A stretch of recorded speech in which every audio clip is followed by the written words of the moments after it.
அடா கட்டுறதுக்கே புடவை இல்லைன்னாடா இப்படி கீழே போட்டிருக்காங்க புடவை அப்படி தானே பார்க்குறீங்க. ஆனால் இது விதை நெல் விட்டுருக்கோங்க. விதை நெல் விட்டால் புடவை போடுவோம். அப்படி இல்லைன்னா வக்கீல் போடலாம். புடவை போட்டால் எடுக்கிறதுக்கு ஈஸியாக இருக்கும். வக்கீல் போட்டிங்கன்னா எடுக்கிறதுக்கு கஷ்டமாக இருக்கும். அதுவும் இல்லாமல் நல்லாயிருக்கும் புடவை போட்டால். ஒரே ஈக்குவலாக வளர்ந்துருக்கும் நாற்று. இங்கே 2 நாள் ஆகுது விட்டு. 2 இன்னியோட 3ஆவது நாள் ஆகும்போது.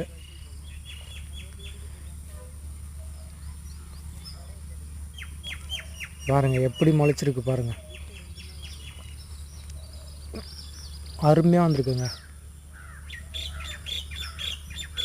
அருமையாக பாருங்கள் முளைப்பு நல்லா வந்திருக்கு. அவ்வளோதான். 6 நாளில் எடுத்துட வேண்டியதான் புடவை.